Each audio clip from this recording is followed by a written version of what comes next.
No, it's definitely not what I do. Yeah. And when I used to do interviews, I didn't hammer on that old shit either. No. If there's some unanswered question from the old days, I may ask that question.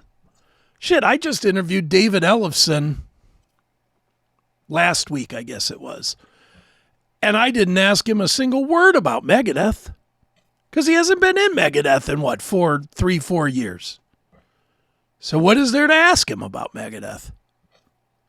Do you want to be on the final show, Dave? Yeah, 5 years from now. Dave, I'm going to ask you the same question every other interviewer is going to ask you. Do you want to be on that final show? Fuck what off. Are you doing in 5 years when Megadeth finally calls it a day?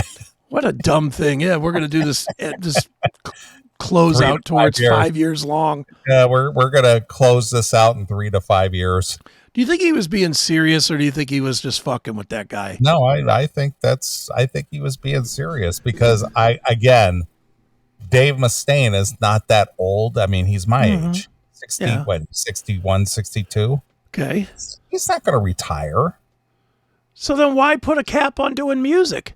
I don't know why these guys do this.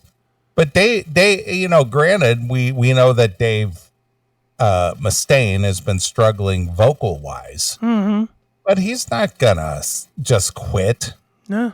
I mean, we talked about this earlier in the show. These guys. It's like, okay, I'm going to retire, and then it actually comes up to the reality of it. And It's like I'm not ready to just sit and do nothing or whatever. Yeah. I mean, look at one of the most notorious ones that we talked about and talked to them directly. Scorpions. Oh yeah. They were supposed to call it a day 20 years ago. Yeah. For what? Like the Unbreakable record or something. Yeah, something like that. And then 4 albums ago. Yeah, and then when I had I think I was talking to Matthias or somebody, and I said, you guys claim that you were doing or maybe it was even Klaus. I asked him directly. I said, you guys were supposedly calling it a day, and he goes, oh, that was just some silly idea our manager had. We never agreed to that. I think that was Rudy. It could have been. I think it was Rudy Shanker. I'm pretty sure that's who you were talking to. We were to. never ready to retire. We're still not ready to retire. And they're never going to. And I've seen them several times since then. Mm-hmm. Still a big show. Sure, still a top-notch show. Hell yeah. And it's like, so these guys do this, and they we're going to call it a day. Well, this is the last roundup, And then when it really comes down to it, it's like, you know what? I'm not really ready to do that yet. No. And then they come back with some reason that they're not doing it. Oh, well, due to overwhelming demand. The fans said we have to stay, so we will. Right.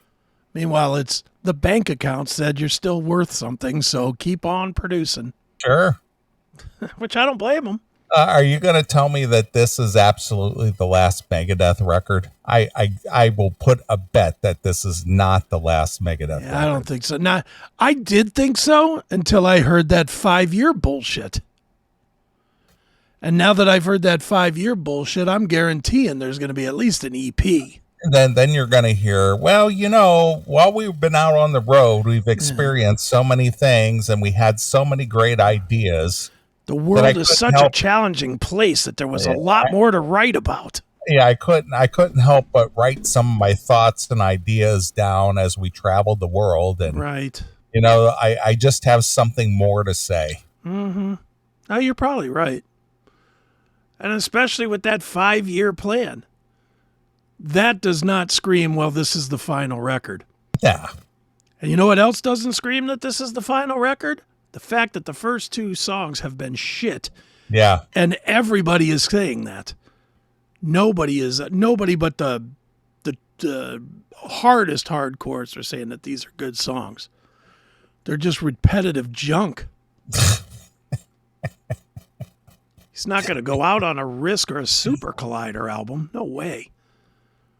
That would be blasphemous. If the last Megadeth record is total trash, that would not be good. Yeah, I agree. I agree.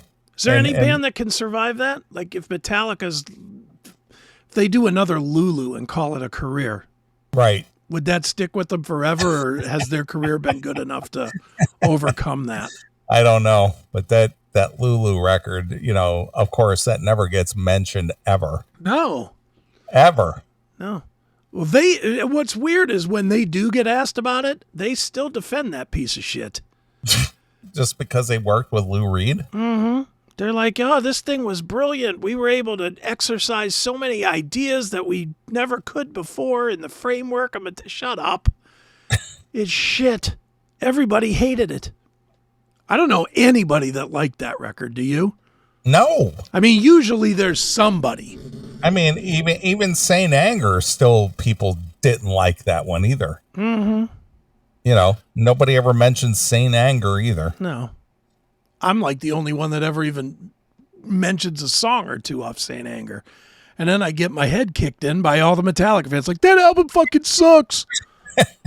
Trash can rock. Ping, ping, ping, ping, ping.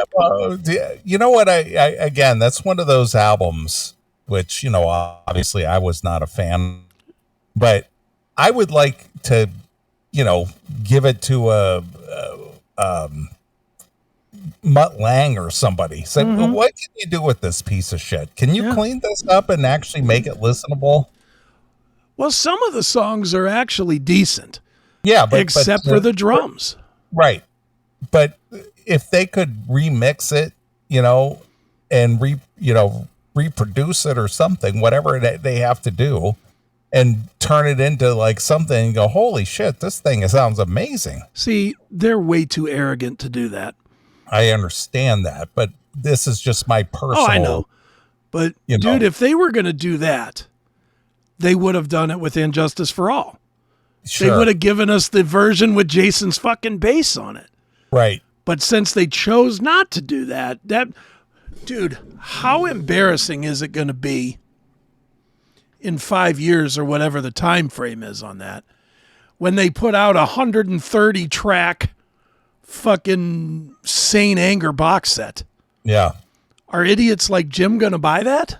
The unreleased tracks. Yeah, here's the songs that didn't make it.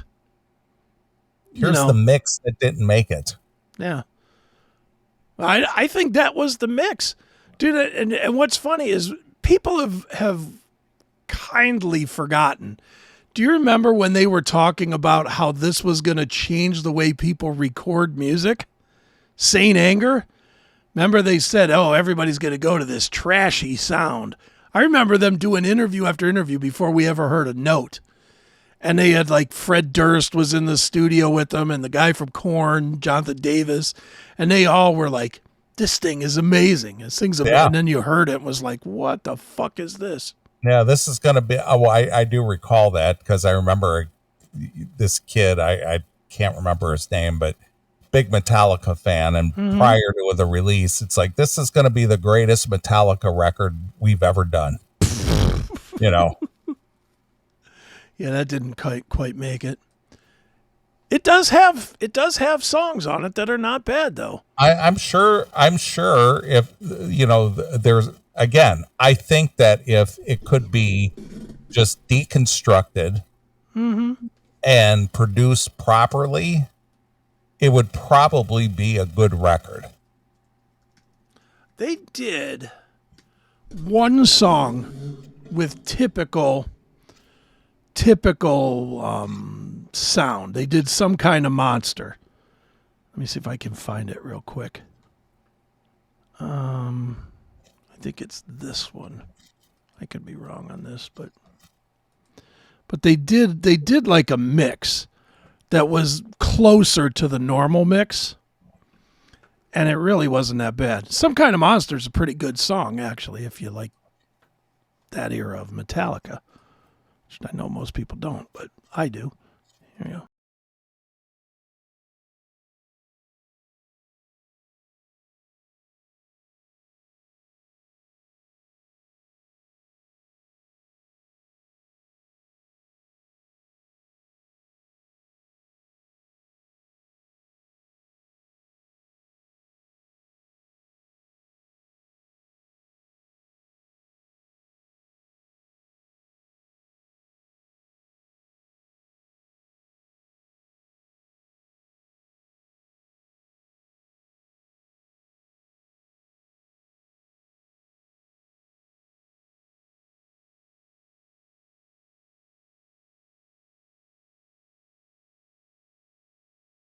he didn't give a Holy shit.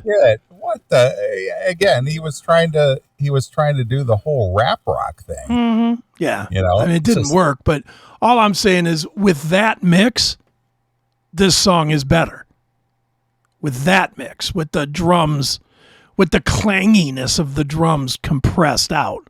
Just terrible. Yeah, it's not their best, but the song Saint Anger is not bad, and what's the tick tick tick tick song? That one isn't terrible.